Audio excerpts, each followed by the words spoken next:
आपके अपने इस YouTube चैनल एस्ट्रो गाइड में सभी का स्वागत, सभी का वेलकम, अभिनंदन। दोस्तों, ग्रहों की श्रृंखला में बात करेंगे केतु के ऊपर कि कुंडली में केतु और जीवन में केतु हमारे असर क्या रखते हैं और केतु का अच्छा होना आपकी विदेश यात्राओं में कितना ज़रूरी है, पूर्ण विवेचना करेंगे। गुजारिश आपसे यही है कि चैनल को पहली बार देख रहे हैं, वीडियोस को पसंद करते हैं तो कृपया चैनल को सब्सक्राइब करना मत भूलिएगा और नोटिफिकेशन की जो बेल है उसे भी ऑन कर लीजिएगा कि जब हम लाइव आएंगे या कोई वीडियो अपलोड करेंगे तो आपको उसकी नोटिफिकेशन मिल जाएगी। दोस्तों, वीडियो को शुरू करते हैं। दोस्तों, जन्म कुंडली में केतु की जब बात होती है तो केतु के दो रूप हैं। पहला रूप होता ये है कि जहाँ पे आपकी बीमारियों की बात होती है, कर्जे की बात होती है, आइसोलेशन की बात होती है और पुत्र संतान का ज़िंदगी में कुछ ना कर पाना उसकी बात होती है, तो केतु यहाँ पे नेगेटिव है। आपके जीवन में अंधकार, परेशानियाँ, रुकावटें, कर्जा, बीमारी, घर में मन ना लगना, ये सब जो बातें होती हैं, एक तरह से मन का विचलित हो जाना, ये सब केतु की नेगेटिव बातें हैं। अपनी बातों को बखान ना कर पाना, मन ही मन में बातों की कल्पनाएं करते रहना, केतु की नेगेटिविटी है। लेकिन जब हम दूसरी तरफ केतु की बात करते हैं तो केतु कुंडली में एक ब्रांड है, आपके मान सम्मान, इज्जत, शोहरत है। आपने कोई भी ऐसा व्यापार शुरू किया और देखते ही देखते वो व्यापार आपका एक ब्रांड बन गया, आपके नाम से वो काम चलना शुरू हो गया, तो ये केतु की गुडविल है। केतु एक ब्रांड के रूप में आपको आके लेके जा रहे हैं। पुत्र संतान की पैदाइश के बाद आपका व्यापार चला, मकान बना, नाम चला, बिजनेस चला, ये सब तरक्की जो रास्ते खुले हैं, ये केतु की अच्छाई है। केतु जिंदगी में जब अच्छे होते हैं तो इंसान को इतनी ऐश करवाते हैं कि पैसा हो ना हो, लेकिन शोहरत, नाम में कभी कमी नहीं रहती।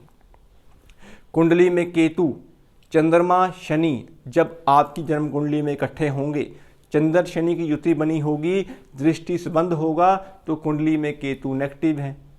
चंद्रमा मन है, शनि अंधकार है, दोनों के मिलाप से तीसरी चीज़ पैदा हो गई, वो है गुप्त दिमाग, गुप्त चीज़ें, अंधकार, परहेज, कहीं ना कहीं वहम, ये सब केतु की नेगेटिविटी है।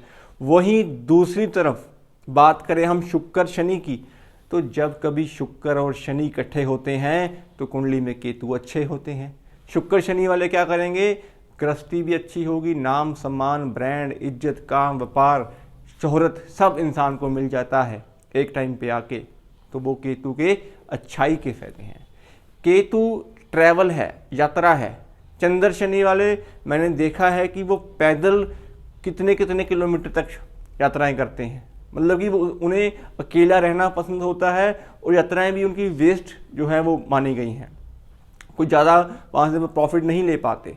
लेकिन दूसरी तरफ शुक्र शनि वाले जब कोई ट्रैवल करते हैं, बड़ी गाड़ी से वो नीचे उतरेंगे नहीं, उनको गाड़ी चाहिए, उनको शोहरत चाहिए, और यात्राएं जो वो करेंगे वो भी प्लेन की यात्राएं करेंगे, मतलब कि बिजनेस मीटिंग्स जो होंगी वो प्लेन्स के अंदर होंगी।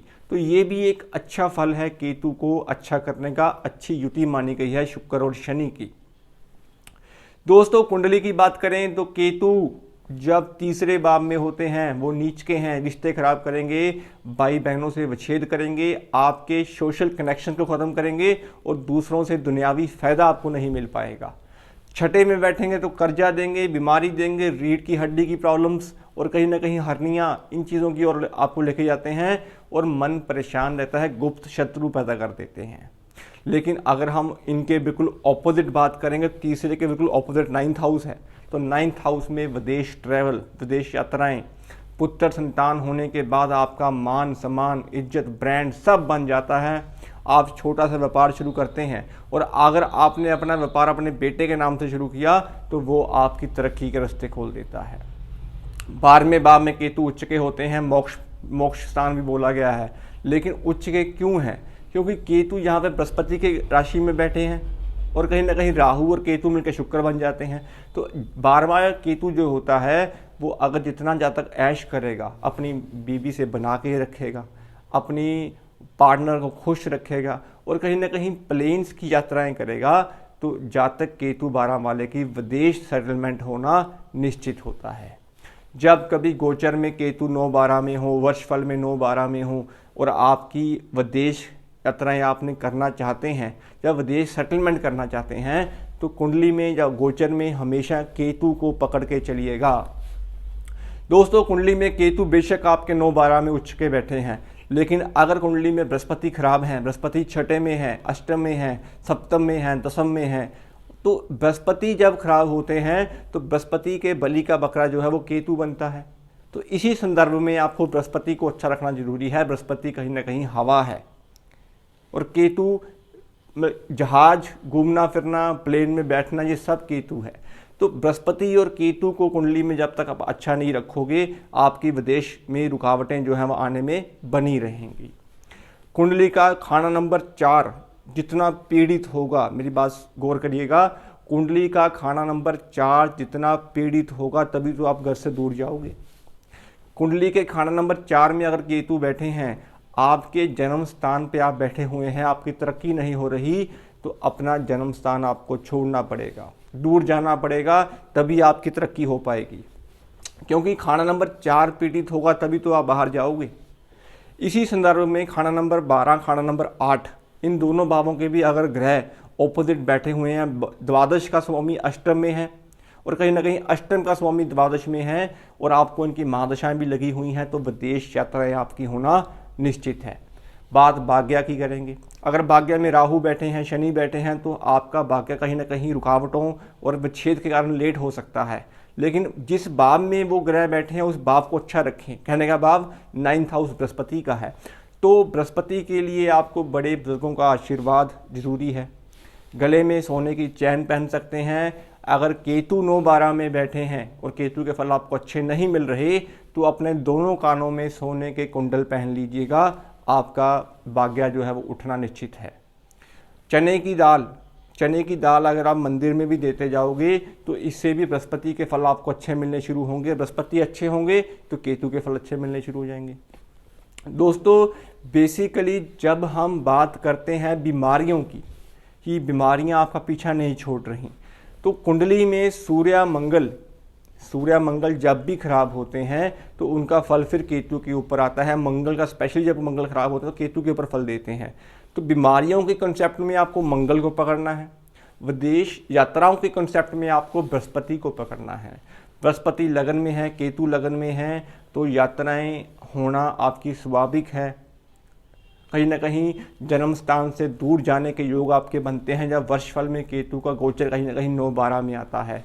तो इसीलिए विदेश यात्राओं के लिए आपको हमेशा कुत्तों की सेवा करना, कुत्तों को भरपेट भोजन करवाना, हर 6-6 महीने बाद करवाना, और गले में कहीं ना कहीं सोना अर्पण करना, या फिर सूती धागा जो है वो भी आप पीला पहन सकते हैं। और मोस्टली केसेस में आपको कानों में सोना पहनना, माथे जुबान नाभि पर केसर लगाना, इतने मात्र उपायों से आपके जो रास्ते हैं वो बन सकते हैं। तो दोस्तों, ये एक ब्रीफ इंट्रोडक्शन वीडियो थी कि केतु को अगर आप समझेंगे तो केतु जहाँ पे बीमारियां हैं वहीं पे वो ऐश भी है। आपकी कुंडली में ये क्या फल दे रहे हैं वो आपको देखना होगा। उपाय जो होंगे वो बेसिकली कुंडली के अकॉर्डिंग ही होंगे। और सबसे इम्पॉर्टेंट होता है कुंडलियों में ग्रहों का गोचर। जब गोचर आपके फेवर में हो, कहीं ना कहीं वर्षफल आपके फेवर में हो और आप विदेश जाने की ट्राई कर रहे हैं, तो निश्चित आप जा पाएंगे। कभी कभी भाग्य भाव में वर्षफल में राहु बैठे होते हैं तो आपकी रुकावटें आती हैं, तो इसी संदर्भ में आपको भाग्य को मजबूत करना जरूरी माना गया है। तो दोस्तों, एक उम्मीद करता हूँ वीडियो आपको पसंद आई होगी।